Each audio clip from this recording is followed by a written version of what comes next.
So your brain, just functioning at a normal baseline level, it burns roughly 20% of your body's energy every single day. I mean, that is a massive amount of metabolic power just to, keep the lights on up there. Oh, absolutely. It's a huge energy drain. Right. But here is the wild part. Did you know that holding on to just one single unwritten thought, like an email you forgot to send or a weird comment a coworker made, it actually forces your brain to keep an open loop running in the background. It actively drains that energy. Like an app running silently and just eating your battery. Exactly. So let me ask you, the listener, have you ever felt like your brain is a phone with 50 apps running at once, but you're operating on only 2% battery? Oh, I think we've all been there. You can almost feel the device overheating in your hand just thinking about it, You swipe up to look at all those open apps and it just keeps scrolling forever. There is literally no more RAM left. Your mental bandwidth is completely maxed out. It's that feeling of being completely drained, but intensely busy at the exact same time. And if you're listening to this right now and nodding your head thinking, yes, that is exactly what my mind feels like today, well, I want to assure you that you are not alone. And more importantly, you are in the right place to figure out how to fix it. Welcome to English Learning Podcast for daily life, real conversations, and easy listening practice. Today, we are going on a deep dive into something that can genuinely rewire your daily experience. Yeah, we are going to resolve that 2% battery feeling, and we are going to do it by mastering the art of journaling for 2026. But, we aren't going to talk about vague artistic ideas today. We have a highly specific, structured roadmap to get your brain's battery back to 100%. A real roadmap. I love that. So what exactly are we covering? Well, in this deep dive, you are going to learn exactly 3 reasons why your brain is currently overloaded. Then we're going to break down 3 practical, completely doable levels of journaling that actually fit into your real life. And finally, we'll give you 7 actionable tips to make this habit stick permanently. Okay, so that's 3 reasons, 3 levels, and 7 tips. And for everyone listening, we are also doing something very special today. Stick around to the very end of this deep dive because we're going to give you a mini homework assignment and take you on a calm word tour. A calm word tour? That sounds incredibly relaxing. Right. This is going to lock in all the advanced native level vocabulary that we are going to unpack throughout our conversation today. So you will walk away with a fundamentally clearer mind and honestly a significantly sharper English vocabulary. Exactly. But before we can fix a cluttered mind, we need to understand the mechanics of the noise. Like, why is it so loud up there in the first place? We have to look at the root cause. So let's look at the overloaded brain. Why is it that we walk around feeling so heavy? Well, it comes down to 3 core reasons. And the first reason connects perfectly to that smartphone analogy you used earlier. Reason number 1 is that you are holding on to way too many unfinished things. In psychology, there is actually a term for this. It's called the Zeigarnik effect. The Zeigarnik effect. Yeah. Okay, I love when we get into the actual psychology of this stuff. How does that work? So Bluma Zeigarnik was a psychologist back in the 1920s. And she noticed that waiters in a restaurant could remember complex, massive orders perfectly. I mean, who had the steak, who had the soup, who wanted no onions, all of it, right up until the moment the bill was paid. Oh, wow. And then what happened? The second the transaction was finished, the waiters completely forgot the order. Their brains just deleted the information because the loop was closed. So the Zeigarnik effect states that human beings remember uncompleted or interrupted tasks better than completed ones. Every unfinished thing in your life acts like an open browser tab. That makes so much sense. Because the brain thinks, well, I can't let you forget this because it's not done yet, so it just keeps pinging you. Precisely. It could be a message from a friend that you read but didn't reply to, or a task at work you keep delaying, or even, a conversation you had yesterday that felt a bit tense, and your brain keeps replaying it, trying to find a resolution. Oh, the replayed conversations are the worst. They really are. Your brain just does not like things to be unfinished. All those open tabs create a constant underlying hum of mental noise. And when your mind is that noisy, it becomes impossible to actually hear yourself think. It's kind of like trying to listen to a beautiful piece of classical music while a television is blaring in the background and a dog is barking next door. Which actually is a perfect segue into our language practice for this concept. Native English speakers have a very specific phrase to describe this feeling, and it's our first target vocabulary term: mental clutter. Mental clutter. Yes, this is an essential B2 or C1 level phrase. Let's look at the mechanism of the word itself. Clutter usually refers to a messy physical space. Imagine a room in your house where you just toss things without thinking. Like old mail, clothes you need to wash, random charging cords. Empty coffee cups, exactly. It is a messy room filled with lots of small, piled-up things. Mental clutter is that exact same messy room, but inside your head. What I find fascinating about this phrase is the phonetics of the word clutter. It doesn't sound smooth. The hard C sound and the double T make it sound chaotic and heavy. It really captures the feeling of 100 tiny little thoughts and tasks piled up on top of each other. Let me give you an example sentence. My mind had mental clutter, so I wrote for 2 minutes. Notice how the phrase paints an immediate picture. Let's lock this into your muscle memory, listener. We are going to do a pause and repeat exercise. Speaking the phrase out loud builds neurological pathways that make the vocabulary stick. Yes, active speaking is so important. So I'm going to say the sentence, and I want you to pause and repeat it out loud wherever you are right now. Ready?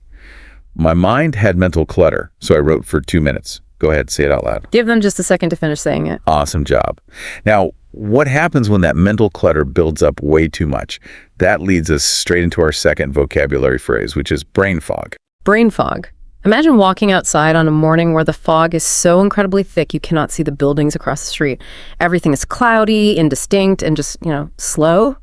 When you have brain fog, you are physically awake, but mentally you are completely obscured. It's that awful feeling when you are sitting at your desk staring at a spreadsheet and absolutely nothing moves.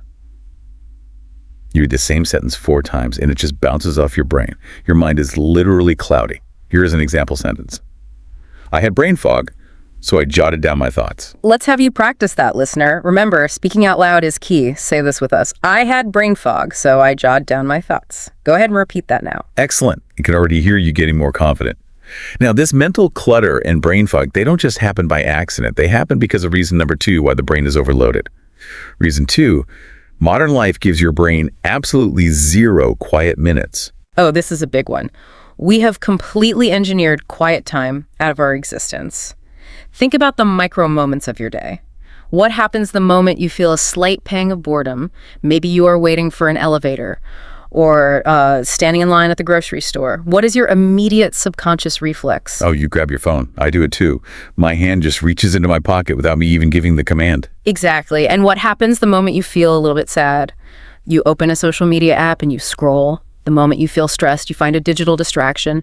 We have trained ourselves to instantly block any uncomfortable feeling with high dopamine input from our screens. We are just terrified of standing in line and being alone with our thoughts. But the problem is, those feelings don't go away just because we scrolled past a funny video, do they? No, they definitely don't. And this is the real neurological danger. When you distract yourself, those feelings, the boredom, the sadness, the stress, they are merely covered up. They are put on hold because you never gave your brain a quiet minute to actually process the biological chemical release of that emotion. The emotion stays trapped in your body. They just get pushed down into the basement. Yeah. And covered feelings, well, they wait in the dark. Eventually, they show up later, usually when you least expect it, as intense physical exhaustion or maybe snapping at someone over something really small. Right, because your brain is carrying the immense weight of all those unprocessed emotions. To put this into a daily conversational context, let's talk about brain weather. This is a fantastic concept for our language learners to practice today. I love this analogy so much. Usually, we make small talk about the actual weather outside. We say things like, oh, it's sunny today or it looks like rain. But today I want to ask you, the listener, about your internal weather. Is it sunny and clear inside your mind? Or is it stormy? And when we say stormy, we mean chaotic. Imagine being invited to a massive group meeting at work that you weren't prepared for. You show up, there is no agenda, everyone is talking over each other, your boss is asking for numbers you don't have, and it is just pure panic. That is a stormy mind. Let's do a quick role play right now. I'm going to ask you a question, and I want you to answer out loud using this analogy. You can say, my brain weather is sunny, or you can say, my brain weather is stormy. Ready? What is your brain weather today? Tell us out loud. Beautiful. Just saying it out loud, acknowledging the internal weather is actually the very first step to clearing the sky. Okay, so we have open tabs, we have a total lack of quiet minutes causing stormy weather, and that brings us to reason number 3. Why is the brain so overloaded? Reason number 3 is what I call the what if department. Your brain has a very active, highly funded department in the prefrontal cortex dedicated entirely to asking, what if? And it is crucial to understand that your brain is doing this out of a biological imperative to protect you. Okay, let me push back on this a little bit. Right. Because it feels awful. Yeah. When I'm lying in bed at 2 a.m. worrying about a presentation, it feels like my brain is actively attacking me. If it's trying to protect me, why is it making me so completely miserable? It's a great point, and it comes down to evolutionary biology. Your brain's primary job is survival. In ancient times, the what-if department kept you alive. What if there's a predator behind that bush? If you didn't worry about it, well, you didn't survive. Today, we don't have predators behind bushes, but your brain uses that exact same survival mechanism for social and professional threats. Oh, I see. So it wants to protect you from making mistakes, or from experiencing embarrassment, or from being ostracized by your tribe, which today just means your coworkers or friends. Exactly. So it sends warning signals. Don't forget this deadline. What if they don't like you? What if you made the wrong choice? Right. The what-if department is just doing its job, but in the modern high-information world, it has become chronically overactive. It sees a minor email typo as a literal life or death threat. Yes. So you have a brain full of open tabs from the Zeigarnik effect. Your emotions are shoved into the basement because you have 0 quiet minutes, and your what-if department is running a 24/7 emergency broadcast. So how do we fix it? Yeah. I mean, we need to evict these rent-free thoughts immediately. And that is exactly why journaling is the ultimate remedy. But to understand why it works, we have to dismantle a massive, massive myth first. Yes, the aesthetic myth. When people hear the word journaling, they instantly picture a very specific, intimidating aesthetic.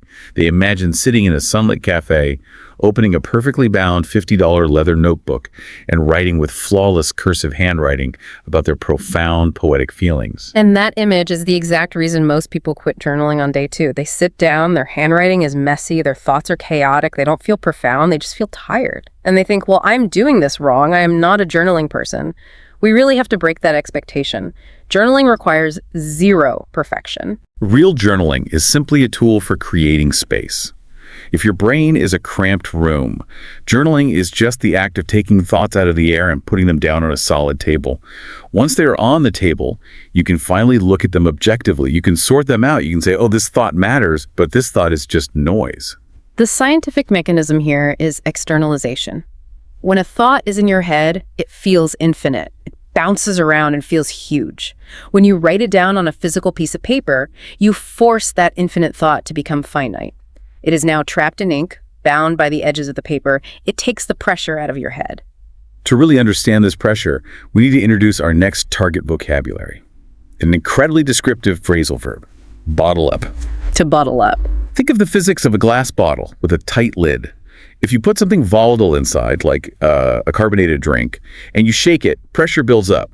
If you keep the lid screwed on tight, the pressure has absolutely nowhere to go. Right. So when you bottle up your emotions or thoughts, it means you keep them hidden inside yourself. You don't express them. You push them down and put a heavy lid on them. Let me share a quick story that perfectly illustrates bottling things up. Go for it. Last month, I had a week where just everything went wrong. Deadlines were missed, my car broke down, I was completely exhausted. But instead of dealing with it, I decided I was just going to be tough and push through. I didn't tell anyone I was overwhelmed. A few days later, I was sitting at my computer, I opened a document, I closed it, opened my email, I closed it, I opened the document again. I was deeply foggy and incredibly irritated at the sound of someone simply typing in the next room. And I realized it was because I was bottling up all my stress. I was keeping it under a lid, hoping it would just behave. But emotions are biological energy. They don't behave when you put a lid on them. They leak out as irritability or fatigue. To bottle up means to suppress. Let's look at an example sentence. Don't bottle it up. Put it on the page. Listener, let's practice this together. Feel the rhythm of the phrase. Say it out loud right now. Don't bottle it up. Put it on the page. Take a second and say it. Great job. Now, what happens when we do bottle things up for too long? When we don't put them on the page? That introduces our next target vocabulary word, which is spiral. Spiral. As a noun, a spiral is a shape that goes round and round, usually downwards, like a spiral staircase. But as a verb, when we say your thoughts spiral, we mean a situation in your mind is getting worse and worse continuously and rapidly, and you have entirely lost control of it. Right, because when you bottle things up, one small completely normal worry, like I forgot to send that email, turns into 5 worries. I forgot the email. My boss is going to be mad. They think I'm lazy. And then it turns into 10. I'm going to lose my job. I won't be able to pay rent. I'm a total failure. Suddenly, your mind is running an absolute marathon at midnight, spinning wildly out of control. That is spiraling. Let's give an example sentence for this word. My thoughts started to spiral, so I wrote 1 page. It's your turn, listener. You know what to do. Speak it out loud. My thoughts started to spiral, so I wrote 1 page. Go ahead. Perfect. Now, I have to play devil's advocate here for a second. I want to push back on this idea of writing down a spiral.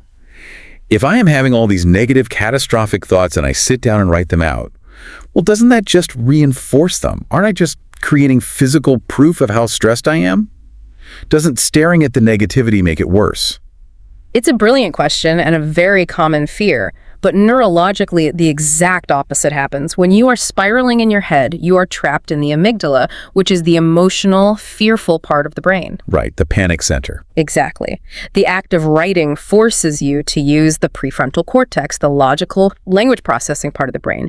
You cannot write a coherent sentence without engaging logic.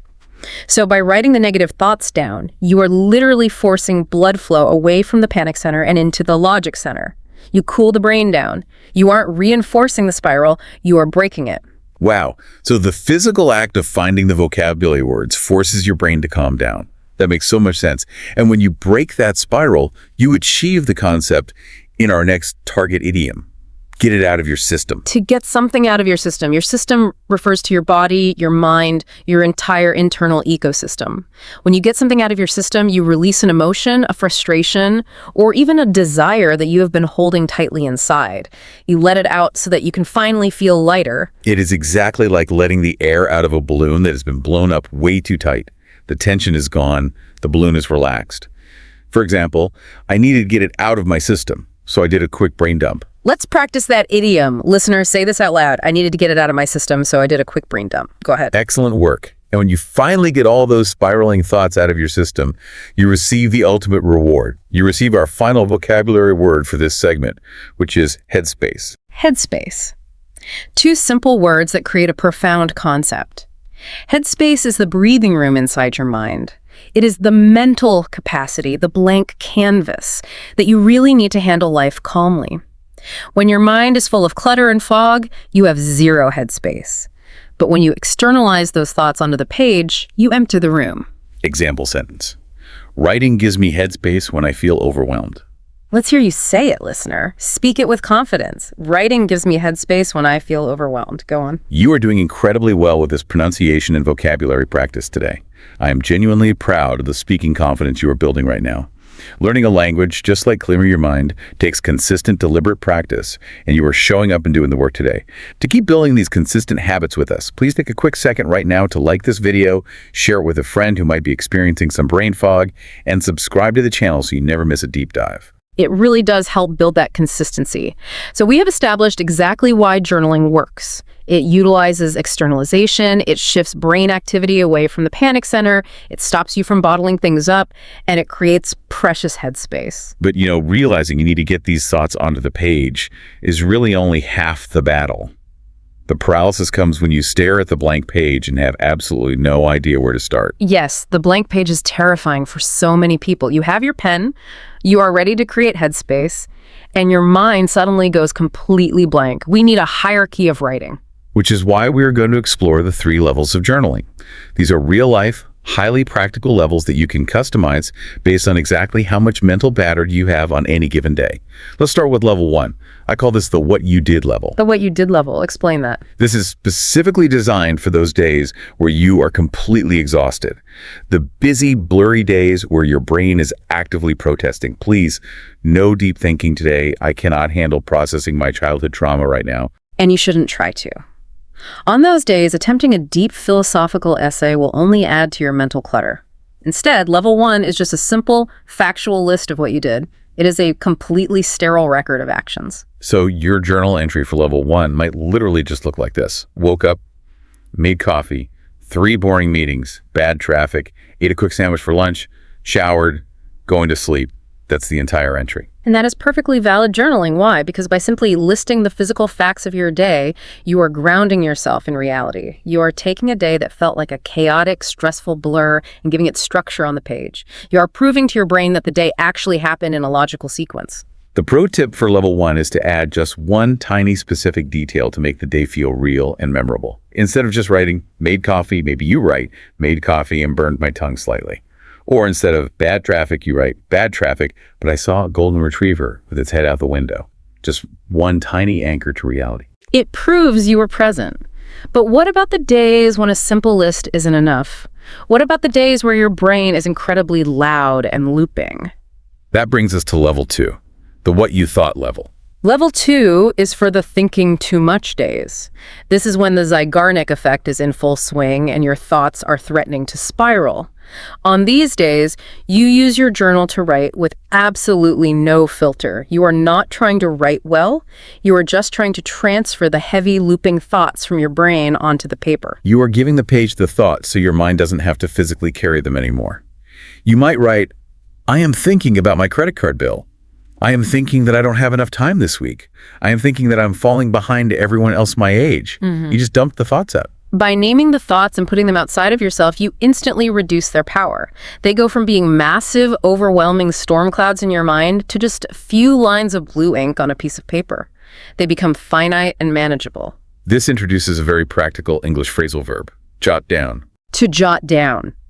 This means to write something quickly, in just a few short words, without care for formatting. It is the opposite of writing a polished essay. You don't worry about grammar, you don't worry about spelling, you just capture the core idea fast. You aren't writing a Dear Diary entry for historians to read, you are just capturing the moment. Example, when I'm tired, I just jot it down. Let's have the listener try this everyday phrase. Say it out loud. When I'm tired, I just jot it down. Go ahead. Nice. Yeah. Now, beyond what we thought, there are days where the issue goes deeper, and that is level 3, the what you felt level. This is the deepest level of journaling. Level 3 is crucial for emotional resolution.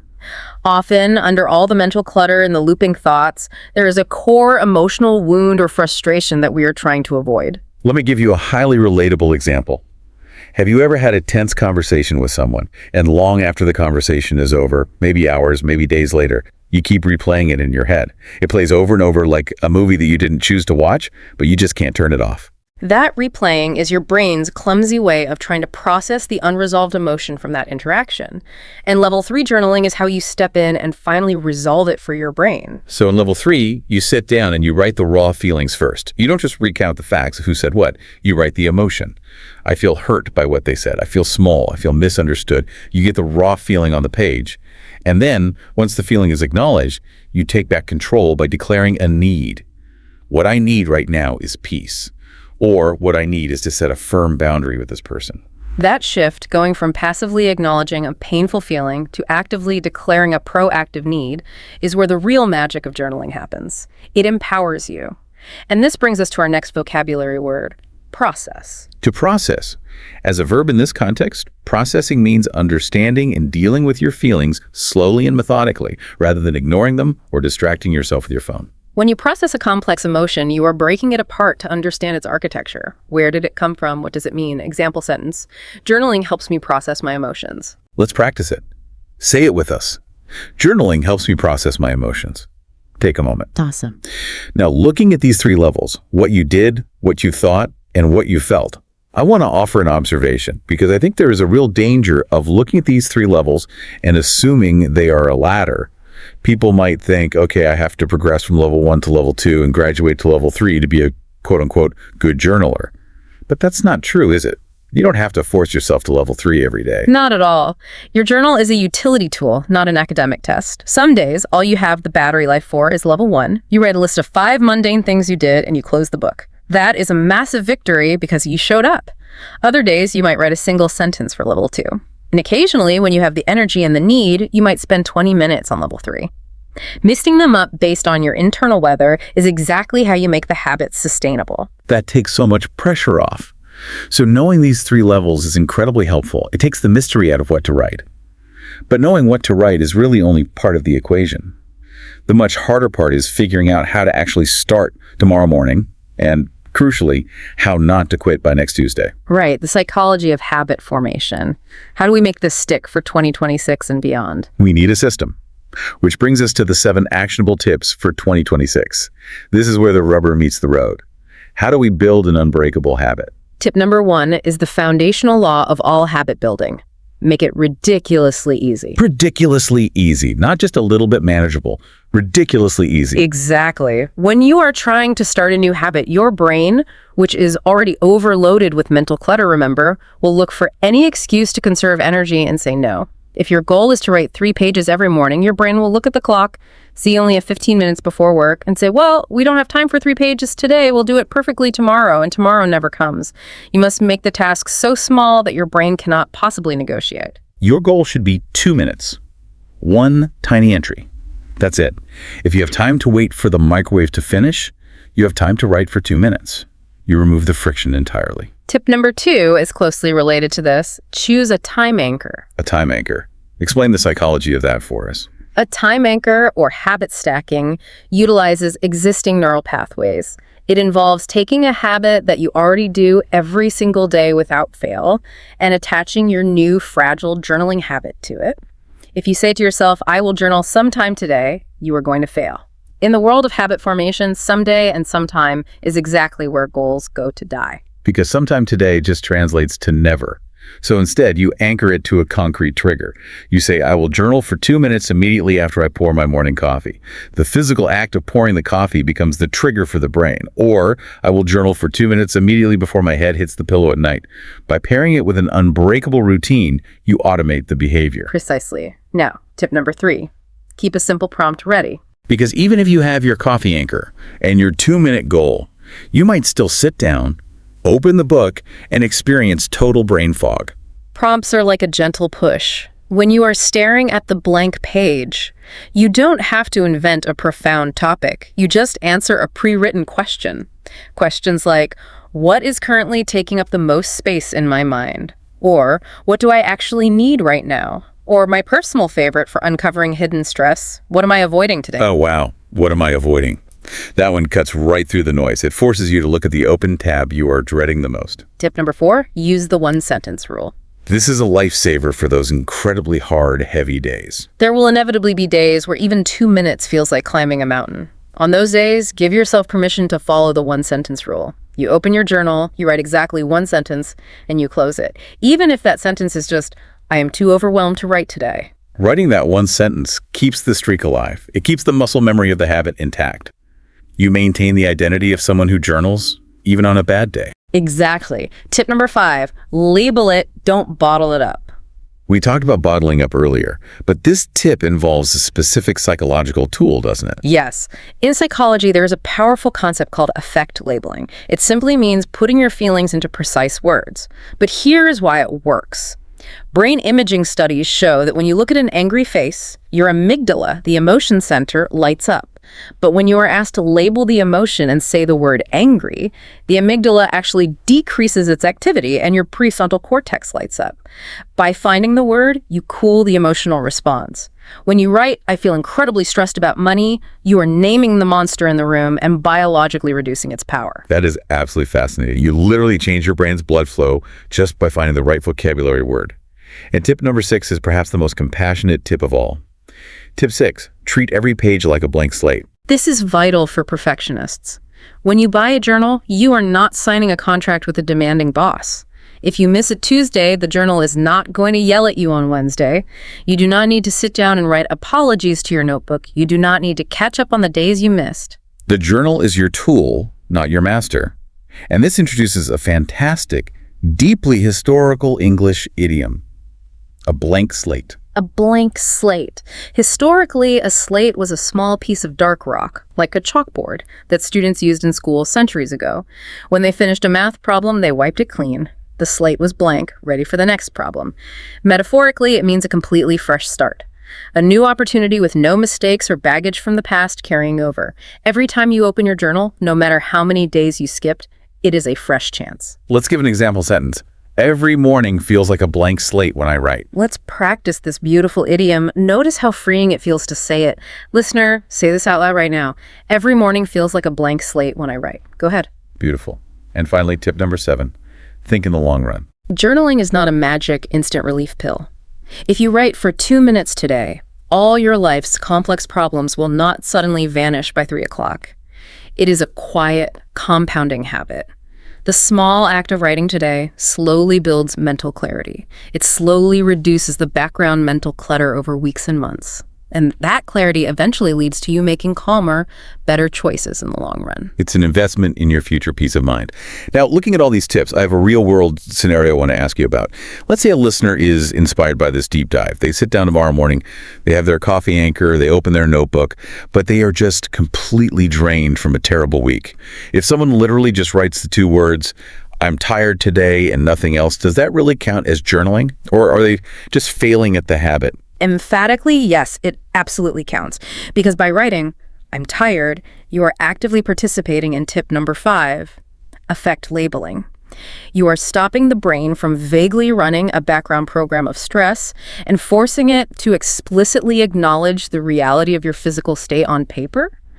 Acknowledging exhaustion is often the very first necessary step toward creating the headspace required to actually rest. It is a profound act of self-honesty, even in just 2 words. You externalized a truth. That is wonderfully encouraging. I'm tired. Actually counts. You're still a journaler. Well, we have covered an immense amount of ground today. We have explored the biological drain of the Zeigarnik effect and the overloaded brain, dismantled the aesthetic myth of journaling, explored the 3 practical levels, and built a bulletproof 7-tip system to make it a reality. It's time to slow down, take a deep breath, and truly lock in everything we've covered today. It is time to make sure this knowledge and this language stays with you permanently. Which brings us to the outro. And as promised at the very beginning of this deep dive, it is time to reveal our special bonus lesson. We're going to take you on a calm word tour and give you a tiny, highly achievable homework assignment to officially kickstart your clear mind for 2026. Let's do a rapid, calming review of the advanced vocabulary, idioms, and phrasal verbs we explored today. Listen closely to how these words describe the journey from internal chaos to calm. We started with mental clutter. That messy, disorganized room of piled up, unresolved thoughts causing open loops in your head. When that clutter builds up, it creates brain fog, that cloudy, slow feeling where you are awake but simply cannot focus on the spreadsheet in front of you. When you feel that fog, you might be tempted to bottle up your emotions, pushing them down into the basement and keeping a tight, high-pressure lid on them. But we know from psychology that bottling things up causes your thoughts to spiral, spinning out of control, getting worse and worse in a midnight marathon of worry driven by your amygdala. So instead of spiraling, you need to get it out of your system, releasing that internal pressure like air from a tight balloon. You can do this by deciding to jot down your thoughts, writing just a few quick words on paper without overthinking the grammar or the handwriting. Doing this creates precious headspace, that beautiful, quiet breathing room and capacity inside your mind. With that headspace, you can finally process your feelings, understanding their architecture slowly and gently instead of running away into digital distractions. And you remember that every single time you open your notebook, it is a blank slate, a completely fresh start with 0 judgment for the days you missed. That is a powerful linguistic toolkit. 9 brilliant phrases that give you the exact words to describe your inner world. And now, it is time for your tiny homework assignment. This is your ridiculously easy first step. Your assignment for today is to jot down 1 single line, just 1. It can be what you did today, what you thought today, or what you felt today. Remember, even if that line is just, "I'm tired," it's a huge victory. It counts. And to seal this commitment in your mind, let's do one final powerful role-play exercise. I want you to say this phrase out loud with absolute confidence. My journal is a blank slate. Say it now. Let's try it one more time. Really feel the fresh start. My journal is a blank slate. Incredible. You did such a great job today. Now, we want to hear from you. We have 4 quick questions for you to answer down in the comments section below. First, what topic should be covered next on this deep dive? Second, what is 1 new vocabulary word you learned today? Third, what is the new idiom you learned today? And fourth, I want you to prove your commitment to this new habit. I want you to type the words "I am consistent" in the comments right now in all capital letters. Put it out there. Typing "I am consistent" is a great physical way to label your intention and make it real. Absolutely. And as a quick reminder, if you found value in this deep dive, please like this video, share it with someone who is experiencing brain fog, and hit that subscribe button. There are many more deep dives available on our channel for your listening practice. Also, be sure to check the description box below this video for links to fantastic English learning articles and completely free email resources to keep your momentum going. Before we go, I want to leave you with one final provocative thought to mull over as you go about the rest of your day. We talked a lot about the mind being a crowded room.